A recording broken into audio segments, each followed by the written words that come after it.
Hello दोस्तों, आज हम शेयर करेंगे आपके साथ एक और आम के अचार की रेसिपी। लेकिन इसमें ना ही हमने कोई तेल इस्तेमाल किया है और ना ही कोई अचार के मसाले। बिना तेल मसाले के अचार हम आज बनाएंगे और सालों साल रखकर इसे एंजॉय भी करेंगे। जी हाँ, ये अचार खराब नहीं होता बिना तेल मसाले या फिर किसी प्रिजर्वेटिव के। तो आज के वीडियो में हम देखेंगे यूपी स्टाइल हींग वाले अचार की रेसिपी। ये अचार जितना दिखने में टेम्पटिंग लग रहा है उतना ही ज्यादा ये खाने में टेस्टी लगता है। ये अचार टेस्टी होने के साथ साथ पाचक भी है, डाइजेस्टिव है। आप इसे किसी भी मील के साथ एंजॉय कर सकते हैं। ये हींग वाला अचार पूरी, कचौरी या फिर मटरी के साथ बहुत ज़्यादा टेस्टी लगता है। तो फिर ट्राई कीजिए ये रेसिपी और अच्छी लगे तो वीडियो को लाइक कीजिएगा और शेयर कीजिएगा। हेलो दोस्तों, मेरा नाम है उमा रावत और आप देख रहे हैं फूड्स लाइव। आइए बनाना शुरू करते हैं हींग वाला आम का टेस्टी सा अचार। इसके लिए हमें क्या क्या चीज़ें चाहिए होंगी वो देख लेते हैं। 350 ग्राम कच्ची अम्बी ले ली है। इसे हमने वॉश किया, उसके बाद इसे 2 से 3 घंटे पानी में भिगा दिया एंड देन इसे निकाला, छीला और फिर इसे हमने अच्छे से सुखा कर पोंछ कर रख लिया है। अब ये तैयार है अचार डालने के लिए। इसके साथ ही इसमें जाएगा कुछ मिर्च का पाउडर, नमक और इसका मेन इंग्रेडिएंट हींग। तो चलिए सबसे पहले हम आम को काट कर रख लेंगे। आम को काटने के पहले इसे अच्छे से सुखा लीजिए, उसके बाद ही इसे काटें। और अब इसे काटते ही अंदर की ओर एक बीज दिखाई देगा। इस बीज को निकाल कर हम फेंक देंगे, इसका इस्तेमाल नहीं होता है। आम का अचार हमेशा जून जुलाई के टाइम डालना चाहिए क्योंकि इस टाइम आम अच्छा आता है और इसके अंदर एक सख्त जाली भी पड़ने लगती है जो कि आम के शेल्फ लाइफ को बढ़ाती है। तो अगर आम के अंदर सख्त जाली पड़ गई है तो आप आम को मार्केट से कटवा लीजिए, उसके बाद घर लाइए, वॉश कीजिए एंड देन सुखा लीजिए धूप में 2-3 घंटे। उसके बाद आम का अचार का नेक्स्ट प्रोसेस शुरू कीजिए। ये आम आसानी से कट जा रहा है क्योंकि इसमें बीज सख्त नहीं है और इसके हम छोटे टुकड़े कट कर रहे हैं।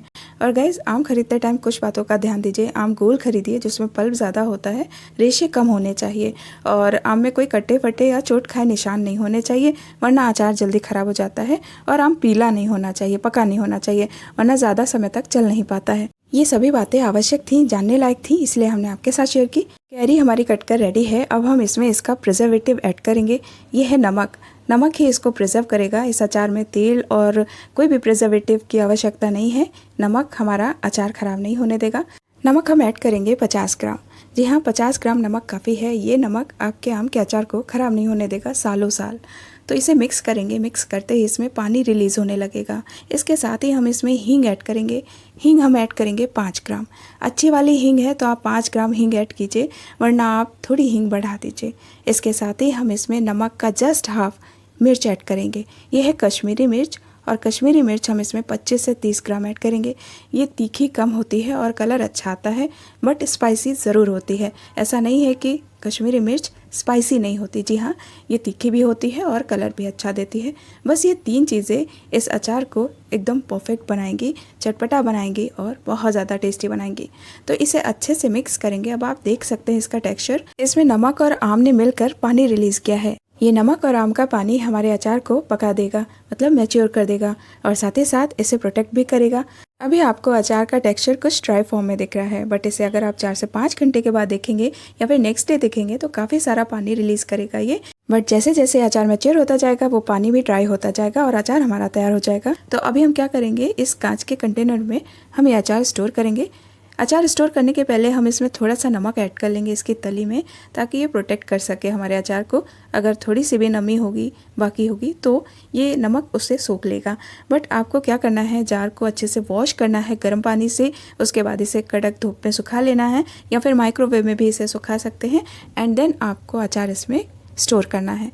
अचार को जार में स्टोर करने के बाद इसके मुंह पर एक कॉटन का कपड़ा बांध दीजिए। साफ और सूखा कपड़ा बांध देने से 2 फायदे होंगे।